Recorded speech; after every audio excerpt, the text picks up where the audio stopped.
地域をもって鼓舞を万事吉とならん一心同期。敵データ収集完了。捕獲マーク起動。ここからは愉快な反撃の時間です。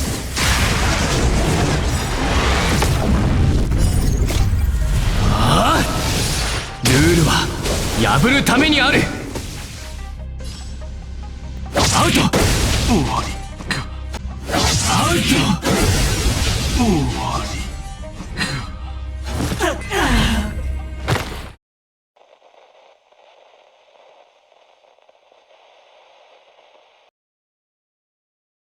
Ladies and gentlemen and non-binaries, welcome aboard to Neko Express 222NE. We are delighted to have you with us today. Today we are going to talk about the main character of Honkai Star Rail, the Trailblazer. You might know them as Stel if you choose the female version, or Kalos if you choose the male version.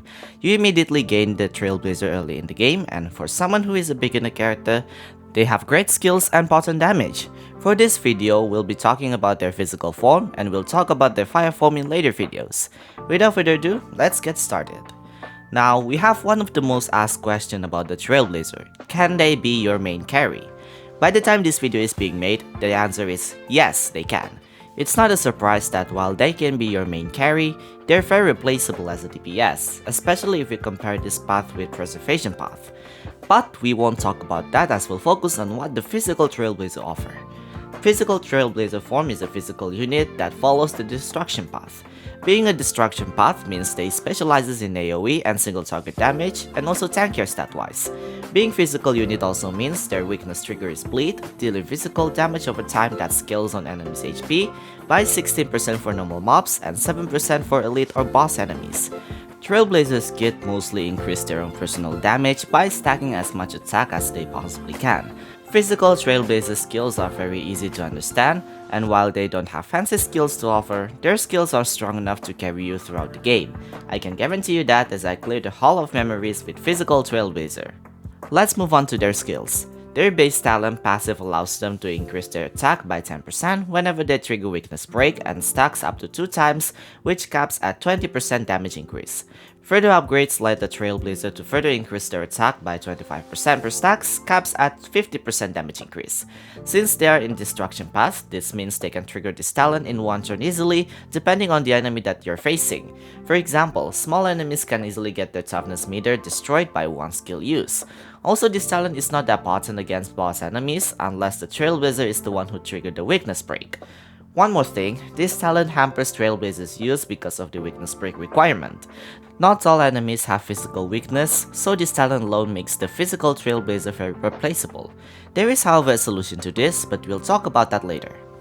Physical Trailblazer's basic attack, Farewell Hit, deals 50% to 130% physical attack, breaking 30 points of enemy's toughness meter. As for their skills, Rest in Peace Home Run deals 62.5% to 165.5% physical attack to the target and enemies adjacent to it, breaking 60 points of enemy's toughness meter, and 30 points to enemies adjacent to the main target. There really isn't much to say about these skills other than his very straightforward damage dealing skills, but Rest in Peace Home Run is quite potent on breaking enemies' toughness meter, especially in AoE situations. However, it's very important to note that you want to use the Rest in Peace Home Run skill over their basic attack because the skill has higher attack multiplier even against one target. Now let's talk about their ultimate, Stardust Ace. When used, enhance basic attack and skill attack, turning them into Blowout Farewell Hit and Blowout Rest in Peace Home Run. You can choose one to trigger the ultimate's damage. Blowout Farewell Hit deals 300% to 535% physical damage and break 90 toughness to a single target. Blowout Rest in Peace Home Run deals 180% to 315% physical damage, enemies adjacent to the main target deals 108% to 189% physical damage, and simultaneously break their toughness by 60 points. You can only use this skill once per ultimate, so you have to choose wisely on which skill you want to use. Considering that this is an ultimate skill, this means you won't generate or consume stamina and has separate multipliers from basic attack and skill attack. So, even if the Trailblazer has level 10 Farewell Hit and Stardust Ace at level 1, the ultimate's damage won't follow the Farewell Hit's level. Since the ultimate have different multipliers from their skills, use the Blowout Farewell Hit if you're facing a single target enemy, while use the Blowout Rest in Peace Home Run if you're clearing waves. Finally, their technique allows them to recover all team members' HP by 15% of their max HP. This talent can be useful on simulated universe or in Hall of Memories where you can't recover your HP with items or there's no source of destroyable HP objects. If you're using a preservation character instead of abundance for your sustain needs like Jeopard for example, then this technique can be a little bit useful. However, in Overworld, you might as well go to a Space Anchor for healing instead of their technique. All of Trailblazer's skills are not that noticeable at lower traits levels, so having these skills upgraded is a must.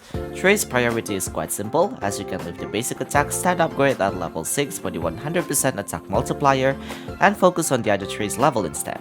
Focus on their skill first since you'll be using this skill very often, then their ultimate, and then put their talent for further attack upgrade as your second priority. Now let's move on to their Ascension talents. Level 2 Ascension allows them to regenerate 15 energy when the battle starts. Quite a decent boost as this reduces your Trailblazer's energy needs by 15 points when the battle starts, but that's about it. Keep in mind that this talent does not apply to different waves. Level 4 Ascension adds another effect to the Trailblazer's base talent, allowing them to increase their defense by 10% each stack, giving them more survivability in the battle. While it is nice to have, you still need to have sustain character to keep your whole team alive, so this Ascension passive is a nice to have category. Finally, their level 6 Ascension allows them to increase their damage by 25% when using their skill Rest in Peace Home Run or their ultimate blowout Rest in Peace Home Run. Since you'll be using the Trailblazer skill more than their basic attack anyway due to higher multiplier, this is a great Ascension talent and worth getting. For Ascension priority, go for the level 2 Ascension and level 6 Ascension as you can leave the level 4 Ascension be. Now let's move on to their builds. There are 2 builds, so let's go with each of them one by one. If you wanna go extra mile with your physical Trailblazer, go for the Champion set as the set increases the wearer's attack by 5% each time the wearer gets hit or attacks the enemy. The set can stack up to 5 times, which means the attack upgrade caps at 25%. If you wanna go easy on yourself, go with the Musketeer set. This set is not only easy to get, but also benefits the physical Trailblazer greatly as your main DPS. Go for critical rate or critical damage for the body, and go for speed for the feet, or attack for placeholder until you get the speed. As for the Planner Ornament, I personally recommend you to go with Celestial Differentiator for increased critical damage and critical rate, or you can go with Inner Sosado for increased critical rate and increased ultimate damage. Always go with physical damage bonus for the Flanner Spear, and you can go with either attack for more damage or energy regeneration rate for the Link Rope. This build is centered on the physical Trailblazer's raw physical damage, so for the substats, always go for a critical ratio as your main priority, and speed or attack for your second priority. There is another build for physical Trailblazer where you can use them as Weakness Breaker. Since they can damage your enemy's toughness meter quite a lot, they can benefit the Thief of Shooting Meteor's relic set, with attack for their body and speed for their feet to frequently decrease enemy's toughness meter.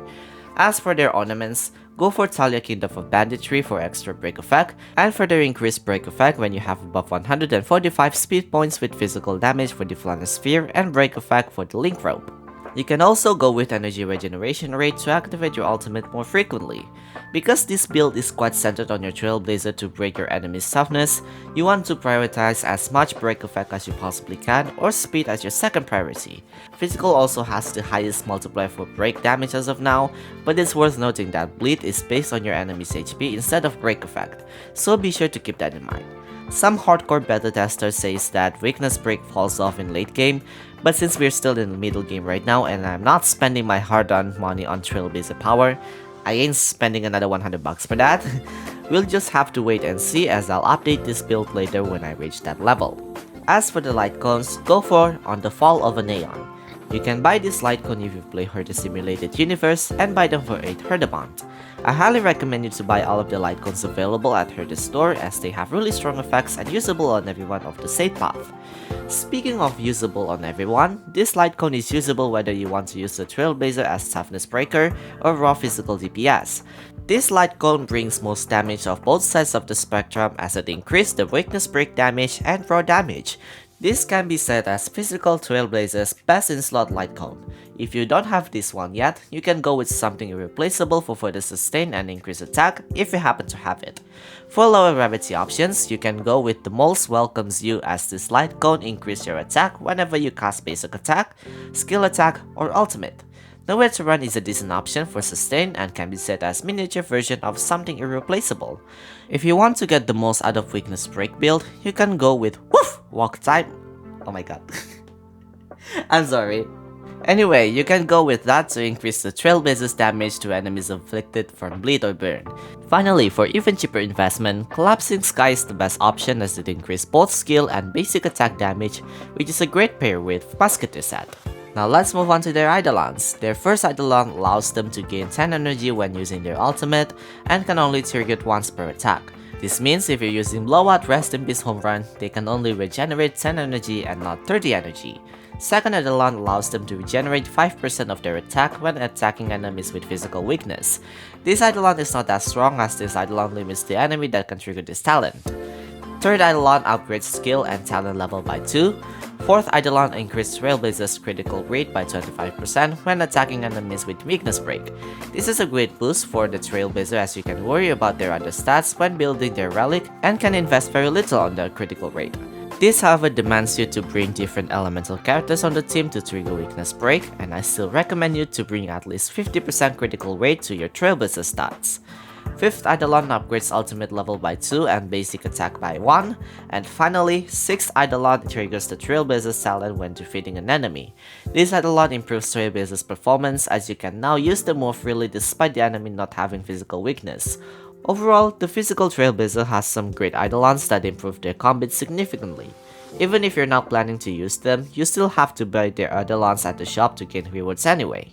Finally, let's move on to their team build. If you watched my previous video, I mentioned to use 1 sustain, 1 support, and 2 DPS characters. This goes the same in here, although here are some changes. I personally recommend you to go with whoever sustain characters you have. The easiest access right now would be Natasha or Mat 7, as you can't use the Fire Trailblazer if you use the physical one. Tingyun to increase Trailblazer's attack and energy, and 1 free slot. You can fill this free slot for another DPS, or you can go with another support like Pella to decrease defense, or Asta to increase the Trailblazer's speed and attack buff. For Tingyun's spot, you can change it with Bronya for further attack buff, critical damage buff, and turn acceleration.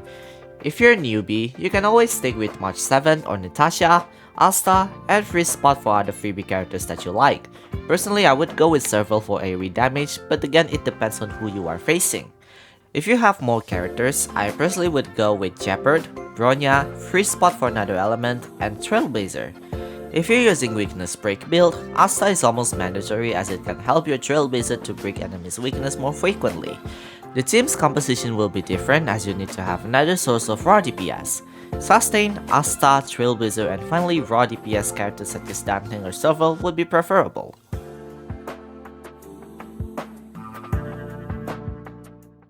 So we have that done. Should you build the physical Trailblazer? Well, considering that the Fire Trailblazer is actually busted for a free character, and it's most likely you'll have to use the Trailblazer for story content anyway, then yes, go for it.